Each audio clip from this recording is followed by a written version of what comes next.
Kalau boleh saran, jangan terjun ke dunia debat dulu, perdalam Islam dulu. Itu sih Iya, saran. betul. Itu betul. Betul. Tapi ini Bang Handi, ini aja kita bisa lihat ya bagaimana Jesselyn tuh udah mulai digoreng-goreng sama Polikarpus ya. Fitnahan-fitnahan udah mulai dibuat kan. Bahkan dibilang, wah dia nih jadi Muslim gara-gara kepahitan dengan gereja, sakit hati. Karena ini nggak cocok kan, karena dia mungkin bayarannya nggak cocok di gereja gitu. Jadi ribut. Kasian sih. Ya kalau nggak begitu mereka nggak punya bahan. Is oke aja lah. Iya Ci ya. Hak mereka untuk menghujat ya nggak apa-apa. Selamanya juga mereka, those kind of people will still exist. Whatever we do, mereka akan tetap ada di situ. Jadi biarkan saja, angin lalu lah. Mau diapain? Oke. Ci, eh, terus mempelajari Islam itu harapan kami. Kalau bisa jangan ke dunia debat dulu deh. Itu aja dulu. Terus Iya. bersinergi dengan Bapak Kos. Saya apresiasi Bapak Kosnya loh. Bener, serius. Saya pengen ketemu beliau itu. Ini Like, Ini buka bareng. kita bukber nanti ya. Oke. Tapi kalau misalnya kalau misalnya Ukti mau mengaplikasikan kemudian pengetahuannya tentang Bible, boleh aja ikut pelan-pelan. Bisa bareng-bareng dengan mungkin kita belum untuk sih. Kalau saya sih masih belajar. Saya kan memang saya masih baru banget ya. Saya baru kayak masuk sekolah 1 bulan. Saya masuk sekolah 1 bulan udah kena UN kayaknya ini. langsung ujian Tapi kita nasional masih ya. belajar. Untungnya alhamdulillah Assalamualaikum saya udah dapat warahmatullahi guru untuk wabarakatuh. Al-Quran, guru untuk bahasa Arab, guru Al-Quran bahasa Arab, setelah itu guru apa? Kristologi, Kodondi. Nah, saya udah dapat. Jadi Itu dia. tinggal menunggu Masya waktu Allah. saja. Siap. Iya, iya. Nanti kalau misalnya senjatanya udah mumpuni, ya bisa sebarisan dengan kita di sini. Masya Betul. Allah. Gabung APII, Ci. Ci, Insya satu lagi Allah. pertanyaan, Ci. Apa makna puasa bagi Cici? Karena kan puasanya Kristen sama Islam kan berbeda. Kalau puasanya Kristen kan bisa makan gitu kan, asal yang putih-putih, Bisa air, minum. asal Bisa minum minum. bisa minum Ya, ya ya puasa bisa makan. Kristen. Saya soalnya dulu punya teman Katolik. Saya lagi puasa, pas ke kantin minum dia, minum terus makan roti tawar. Loh, kamu katanya puasa. Oh, puasa Kristen beda dengan Islam. Kalau puasa Kristen itu bisa minum. Nah, silakan Ci. Mungkin Cici ini puasa pertama ya, maksudnya bulan Ramadan pertama buat Cici ya. Mm-mm. Nah, Kalau puasa silakan Ci. pertama ya, Terima saya kasih Ci. emang yang paling susah emang minum ya. Jadi kayak saya baru kenal kayak kenapa puasa Ramadan itu tuh specialty-nya memang apa ya, efeknya tuh tinggi sekali. Karena saat kita udah tertekan makan kita nggak apa-apa, kita nggak makan sehari itu masih oke. Tapi sekali kita nggak minum, sekali kita udah mulai menahan dan selain saya puasa itu kan bukan cuma menahan makan dan minum ya, makan dan minum yang pertama ya. Tapi kan lebih besarnya lagi saat kamu makan dan minum kan banyak efeknya ya, emosional, habis itu pikiran tuh tidak terlalu sinkron ya. Ya, Kalau saya mulai ngeblank. kalau saya karena saya pakai otaknya terlalu cepat lah, saya agak sakit ya. Agak lumayan sakit gitu narik-narik info kiri kanan dan langsung bisa agak ngeblank karena ya kekurangan minum sampai itu yang paling susah adalah emang penahanan diri sebenarnya. Bukan cuma masalah makan dan minumnya, tapi gimana cara kita menahan diri dan kita bersyukur sih ya kalau bagi saya yang ini baru puasa pertama, saya belum terlalu menjalani banyak, saya belum hafal banyak tentang dasar-dasar puasa itu. Tapi ini adalah suatu saya yakin tuh pengabdian ya, bagaimana kita mengabdi, bagaimana kita tuh menahan diri, benar-benar mengontrol diri kita di saat momen-momen terburuknya kita. Istilah momen-momen yang paling gentingnya kita masih bisa menahan emosi, kita bisa menahan niat-niat kita, niat-niat untuk bermaksiat istilahnya, dan godaan-godaan setan yang bisa kita tahan. Ini praktis yang panjang, tapi resultsnya tuh luar biasa berasa saat buka. Nah, ini baru saya rasakan sensasinya saat saya udah jadi muslim. Berbeda jauh dari puasa-puasa yang Katolik dan lain-lain. Karena penahanannya itu bukan cuma lapar dan minum saja. Masya Allah. Luar biasa. Assalamualaikum warahmatullahi wabarakatuh. Waalaikumsalam warahmatullahi wabarakatuh. Wah, ini juga tuh orang mualaf nih. Gurunda, terima kasih Gurunda. Ya, mualaf karatan. Assalamualaikum warahmatullahi wabarakatuh. Salam. Waalaikumsalam warahmatullahi. Waalaikumsalam warahmatullahi wabarakatuh. Ini kan pemain piano gereja ini. Porsi leader. Kalau saya dulu sampai C4. Kalau C4 itu harus sudah tahu. C4 tuh misionaris yang Sudah nyamar-nyamar. Nyamar-nyamar. Saya dulu kan gini, loh, kok kenapa nggak ada yang lain? Kenapa hanya Islamologi? Pelajari saya. Begitu masuk, oh Islam indah. Masya Allah. Hanya saya pikir rugi kalau saya nggak masuk Islam. Tapi ya itu lumayan benturan hantaman dari keluarga tuh Masya Allah. Tapi saya tidak balas satupun, hanya istighfar di hati karena Islam itu rahmatan lil alamin. Saya menunjukkan rahmat kepada keluarga saya dan alhamdulillah saudara sepupu saya, sepupu kandung saya 8 orang waktu berdebat dalam gereja, mereka 8 orang mau bersyahadat, alhamdulillah. Masya Allah. Subhanallah. Ya salam kenal juga ya Mbak Cece. Ya, salam kenal juga Mas Nazir. Jangan panggil Gus, Nasir aja biasa. Nazir. Allahu Akbar, Masya Allah. Ada siapa? Jibril ya? Cuman dia. Jibril, Ulia Dinda Jibril. Jibril mau ngomong apa Bang Jibril? Enggak, tadi sebenarnya tertarik dengan bahasa Inggrisnya karena di API internasional kita masih perlu translator. Tapi kalau beliau belum mau join untuk berdebat ya nggak apa-apa. Jadi kita standby aja. Kita masih ini.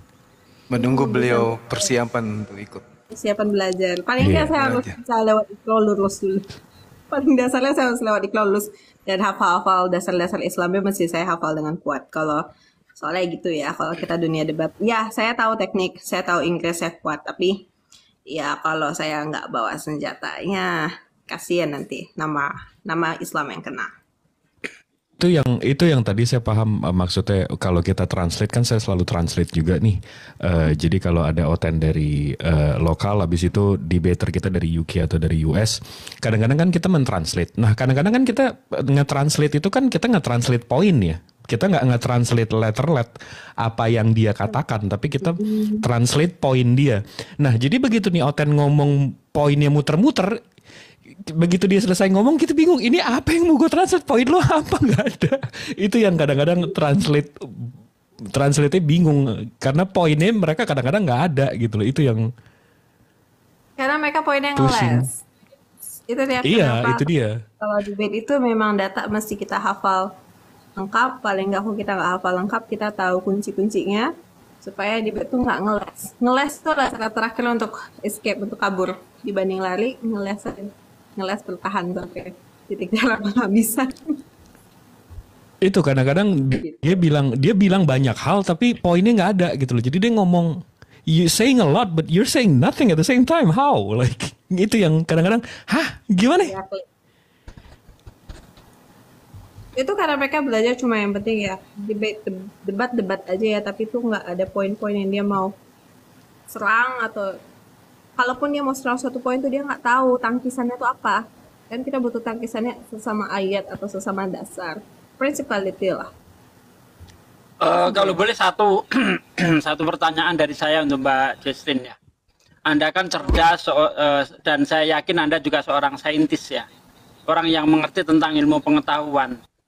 Ketika Anda membaca kitab Kejadian, ya, ketika membaca kitab Kejadian, apakah nggak pernah terpikir oleh Anda untuk mengkritisi begitu? Misalnya kalau kita lihat di dalam kitab Kejadian 1 nomor 3 sampai 5 di situ diceritakan terang ada di hari pertama.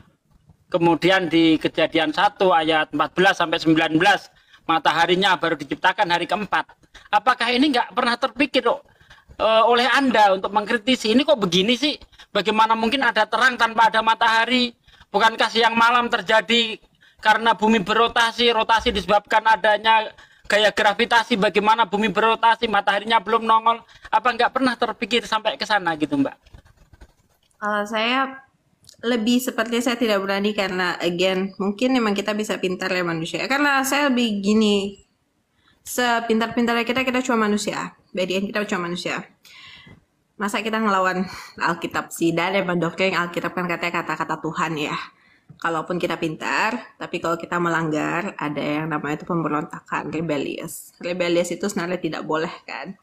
Jadi saya tahu pun itu salah, itu kenapa saya bertahan 3-4 tahun. Saya tuh rebellious. Jujur saya punya sifat rebellious. Saya kuat untuk menentang. Selama saya punya standar, selama saya tahu fondasi saya punya nih, saya kuat untuk menentang. Tapi ya again, kalau kita rebellious terhadap God itu kan dosanya luar biasa ya. Dan saat itu memang pendapatnya saya, walaupun saya tidak percaya dengan Tuhan saya, tapi Tuhan itu pasti ada, karena badan kita nggak ada jahitan toh, kan? Kita dilahirkan utuh, diciptakan utuh. Tuh tidak berani untuk mengkritik karena doktrinnya ini adalah firman Tuhan. Nah, itu saat saya firman Tuhan, karena firman Tuhan itu saya baru sadar firman Tuhan ini ternyata kok firman Tuhan kayak depan belakang salah. Ini kayaknya sama aja kayak kita kerjaan translator. Kita ngecek barang terus depan belakang ternyata plagiat kan. Ini kan sama ya. Berarti itu bukan firman Tuhan dong. Gak mungkin. Masa Tuhan bisa ciptain manusia kita yang sempurna kayak begini tapi kitabnya sendiri depan belakang bisa nggak kecek gitu kan. Itu kan agak udah mulai kayak ini celah nih.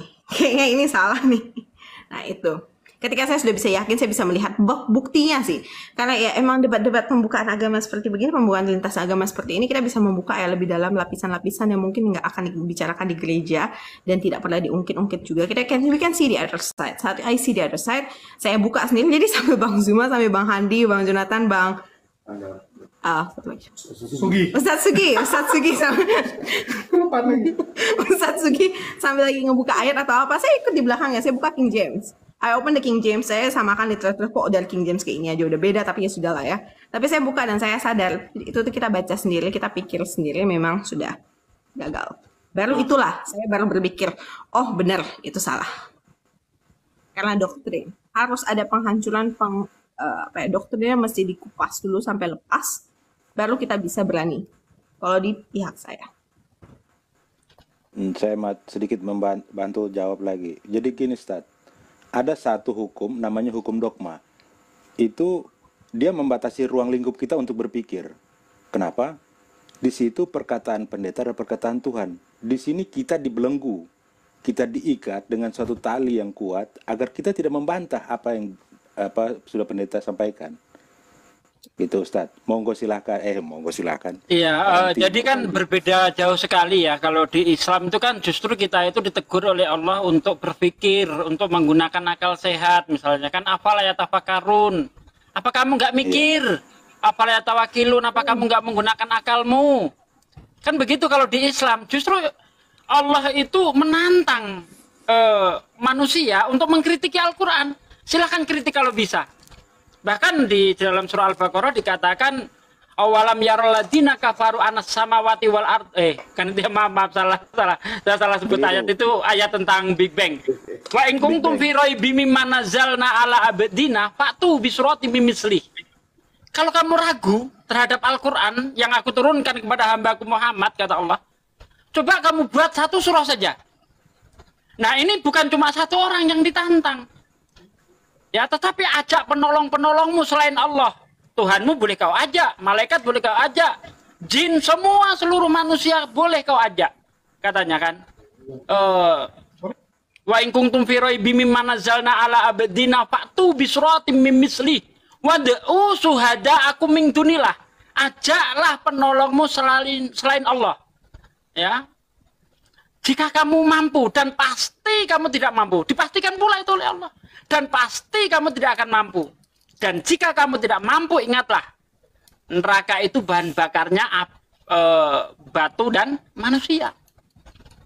Alhamdulillah, 1400 tahun tantangan ini tidak pernah tertanding oleh siapapun. Belum ada profesor agama, bahasa manapun, ahli sastra sehebat apapun, mampu membuat satu surah semacam Al-Quran. Padahal di dalam Al-Quran ada satu surah yang paling pendek 3 ayat. Inna atoina kal kausar fasholli li rabbika wanhar inna sani'aka huwal abtar. 3 ayat saja. Coba kau bikin 3 ayat saja yang semisal Quran. Belum ada yang mampu. Ini bukti Al-Quran itu, Masya Allah. Ya, bukan malah dilarang dikritis, tidak. Justru silahkan kritis. Jika Al-Quran bukan datang dari Allah, tentu kamu akan mendapati pertentangan yang sangat banyak di dalamnya. Masya Allah, Al-Quran tidak ada satu pertentangan pun di dalamnya. Tetapi bagaimana Bible? Ribuan. Ya, kita bisa menunjukkan ribuan ayat bertentangan ayat satu dengan ayat yang lain. Silsilah Yesus menurut Matius, silsilah Yesus menurut Lukas sudah jauh berbeda. Begitu, Mbak Jesslyn. Terima kasih. Ya, betul sekali.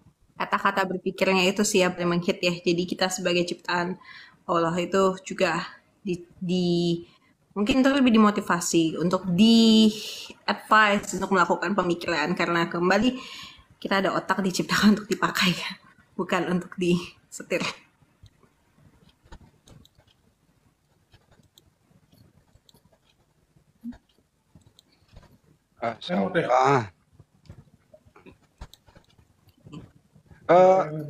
Di antara keluarga baru Ci Jesslyn yang pertama memeluk Islam ya?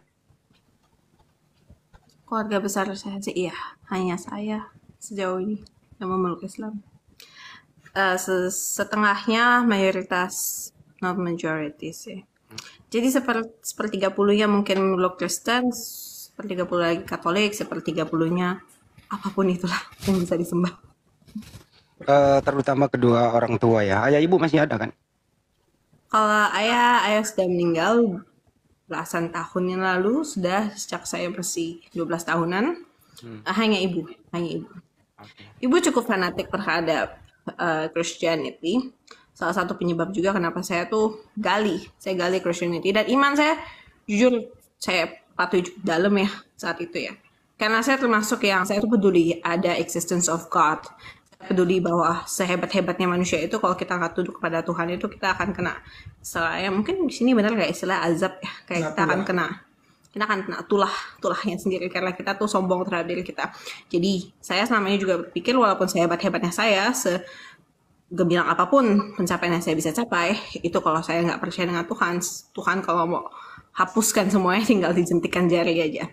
Karena saya tetap taat, Tuhan itu ada. Ya, dulu ada 6 artis pernah murtad, terus dia kembali ke Islam dengan catatan dia kalau masih Kristen dia tidak akan bisa mendoakan ibunya. Nah, sekarang Cici sudah memeluk Islam, tentu juga akan terputus cara berdoanya karena berlainan akidah kan gitu. Ada nggak sih di dalam hati ingin ibu memeluk Islam gitu?